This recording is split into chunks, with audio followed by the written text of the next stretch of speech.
Let's move on and answer a reader mail. Emails. Emails. We only have one this week. We asked for emails. We got one email. You can email us at arenapodcast@ign.com. Alternatively, we might start. I don't know. I'm gonna start mining the YouTube comments for discussion topics, which is a dangerous territory. Yeah. But I don't know. I feel terrible. like most of the people who watch the show are pretty good people. Yeah. So if you want to have discussions, youtube.com/IGNarena, subscribe, comment, whatever you need to do. I'm going to experiment with this, but your best line of contact to us is arenapodcast@ign.com. That goes straight to all of our inboxes. We get your letters, we read them, and we'll bring them on the show for good topics. Suggest topics, send questions, whatever you need to do. James writes in, and basically, not you, not James O. Faulkner. James writes in, basically saying that tutorials are awful for the most part in MOBAs, and we've talked a little bit about this, right? Like in Dota, you have like a last hit guide that's like, hey, get 10 last hits with sniper or whatever, or destroy this tower. And you get the general idea of like, oh man, okay, I need to hide behind creeps and I need to shoot those guys. But what they don't tell you is, hey, don't right-click your lane because you're going to push it up too far, you're going to be too close to the tower, get them XP. Like the finer details are just completely gone in tutorials. James asks, what would you put in a tutorial for Dota 2 or League of Legends to make it more, for new players looking to understand this game and not just the basics? Because the basics in these tutorials are fine. Got it. Click stuff, they die. So far, so good. Buy some items. Cool. Mm-hmm. But the finer details, what would you add to these games to improve the tutorials and communicate better to players? Oh, man. Where to start? Right? Yeah, where to start? I've got some options, too. Okay. Besides, like, the basics of, like, last hitting, stand behind the creeps, like, I would definitely teach people about vision control. That is so key to a good team game. Yeah. Like, you can almost play, like, make a hide and seek mode. Yeah. Like we're just like, okay, I like that. Hey, like made for League. Hey, Rengar's coming. Put some wards down. Yeah, that would be cool. Like a hide and seek mode. Yeah. Jeez, like so many games have been thrown because people don't want to ward. Also, I don't know if you could put it in a game tutorial, but like if you could put in something like about like an attitude, like just keep in mind this is a game. If you're not having fun, you shouldn't be playing it. Like if you're raging so hard at everyone that you're like frothing at the mouth and like just can't even type straight, you should probably stop playing. One of the Dota 2 tooltips now in the loading screens is everyone has bad games. Everyone makes mistakes. It's gonna be okay. Thank God, man. I wish they would put that in League because it's just like I've been on the receiving end of it. You just have a bad game, you mess up, and it just snowballs, and like it just doesn't help. You have someone just haranguing you the whole time, just telling you how bad you are. If you could teach people that in the tutorial, like it's all right, bad games happen, move on, help your team. That would be amazing. I'm the lost cause in that case because I just mute everybody when the game starts. Yeah, when we get into a game, Brian mutes everybody. Yeah. Out of habit, he did it to a team we were playing recreationally. Yep, recreational, I'm just mute, and I was like, oh, wait, no, these guys are probably pretty cool. Yeah. Yeah, I do that to everyone. Like, the moment anything starts getting toxic, I'm like, mute, you're done. Yeah. Thanks for coming out. I feel like something to be more accommodating toward the lingo that is so popular, like, I didn't realize the difference between a carry and a core until recently, and Brian had been like, all right, no, okay, here's the difference. This is what they do, and this is what they need. Having something in a tutorial that is, like, carry tutorial, support tutorial, and then explaining, like, if you're going to play a nuker like Lena, this is what that means. Like, even if it's text, if you over the character card, if you go, like, expand and show details of, like, I don't know, if you go to, like, the various Dota 2 wikis on the internet, there's always, like, little bullet point lists of, like, hey, real quick, you should know this, and this about this character. That would be amazing to have in client. Oh, yeah. So I could go to the hero library, click on, like, oh, what's, Dragon Knight all about? Click. Okay, he's super tanky, but he's got this, and I should know this, and yeah, okay, cool. Like, just having a quick hit list of things to know would be invaluable. Yeah, like, League has that to a point, and I think so does Dota. Like, they have the built-in guides per character, but it's also, like, not accessible in a way that's, like, very upfront. Right. You can't do it in game. I see, like, Initiator, Jungler. I'm like, I don't know what those mean as a new player. And then it gets outdated. Like at least very true. It gets outdated very quickly. Like anytime a new patch hits, like okay, well, you shouldn't be building. Well, this is wrong. 'Cause you should be building IE, but like sometimes you shouldn't be building that item on that ADC anymore because of X, Y, and Z. This guy doesn't need attack speed. He needs attack damage. Like that's your priority. Like I think right up until Dota 2 changed the player cards or the character cards, Sven was still listed as a support, which he hasn't been for a number of years. Yeah. They need to add tutorials for the.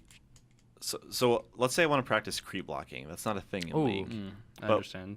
when the game starts and the creeps start coming out from your base, you dash back and forth in front of them so that when the creep equilibrium starts and you meet their creeps, it's closer to your tower and you're safer.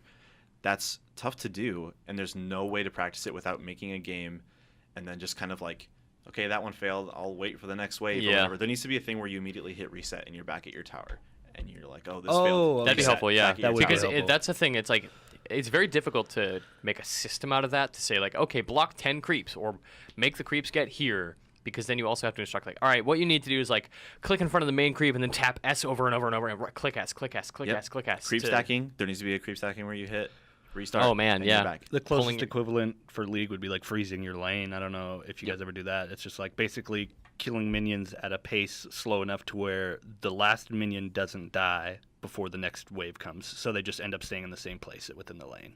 And there's like even more complicated things where you use like you basically gather the aggro of every single minion and then walk into a bush to lose aggro, so that they focus, basically what they call focus on one minion, so they're all just focusing one minion at a time, rather than like spreading out the damage. Right. Yeah.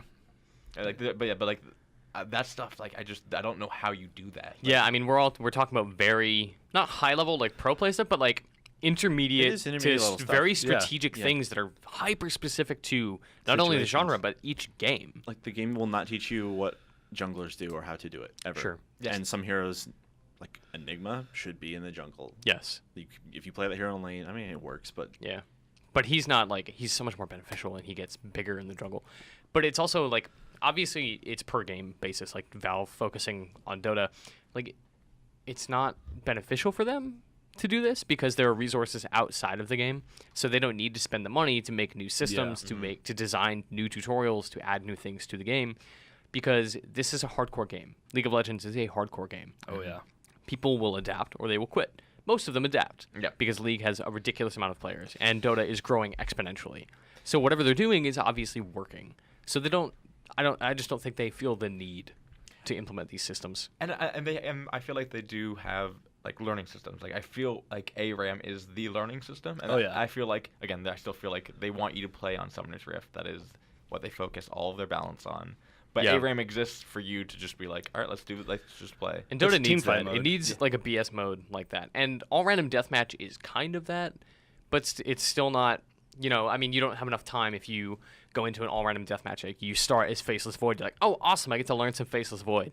You die 5 seconds later, you never unlock Chronosphere. You don't get to practice that hero in the same way. And ARAM lets you focus all of your energy into messing with these new skills. Yeah, I played an ARAM with a couple of ARAMs with Leah the other day, and oh man, I forget the first character I played, but then I played Nautilus, who I hadn't played in since I first tried, and I had a really good game. He's like giant guy, has a hook, throws it, like can pull himself into combat. He's a good initiator, and that's fun. Clockwork. I reestablished my love for a character just because. Oh hey, ARAM picked him for me. I think that's a good mode. It's good practice. ARAM's definitely good to learn how to team fight. That's for sure. I know you guys have all random, and then you die, and then you get a new random champion. So if you basically spawn as whatever Clockwork, and you play and you lane and you buy items, and then you die and you respawn as Crystal Maiden. Oh, all the items you bought for Clockwork don't really work for her. Oh man. So you just kind of have to. It's awesome though, because you have to start thinking like, man, okay, I'm probably gonna die like 3 times, 4 times, 10 times, who knows? So I need to buy items that are beneficial for multiple characters and invest in items that are gonna be great for me long term, no matter who I am. Yeah. So you just start buying like weird things that you might not need. Yeah. And then being like, oh man, like we have enough tickets that I could probably just throw myself in there, die, and respawn as somebody better. Yeah. It's cool, but it's not ARAM. Yeah, I again, MOBAs are a social thing. You have to play with people, and that's how you learn. And it sucks. And there's no better way there's no better way at this point. I think you can do it. Like you either play by yourself and throw your head against that wall, or you find people to teach you. And they do okay with that with like the coaching systems and a couple different things. And like, but again, it sucks that you have to go outside of the game. I agree. So it goes. So we're probably not going to see tutorial updates, Nope. but that is what we would add. I would for sure. Let us know what you would add. Indeed. Yeah, in, that's a good in the idea. comments of this video, with IGN Arena, what we do is we put up the episode, and then we put a video at the top. Full episode there, so you can watch, or you can download the episode. You can subscribe to us on iTunes. You can pick up whatever somebody outside just threw against the wall. Yeah.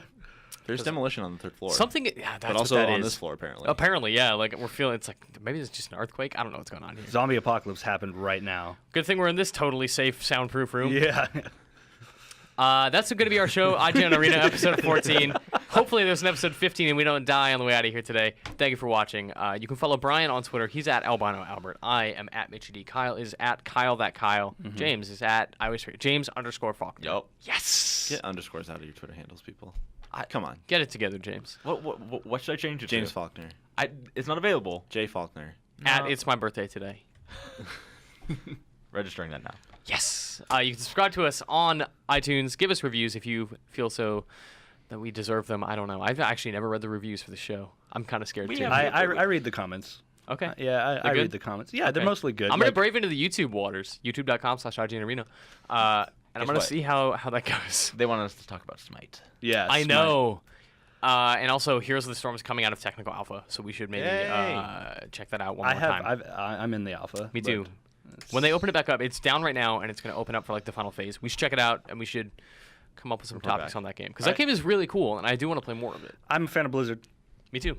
I'm going to BlizzCon, so Jelly. hopefully there's more news on that there. Is that everything? We got the YouTube, we got the iTunes. Did we promote ourselves enough? We did it. YouTube.com/IGNarena. YouTube.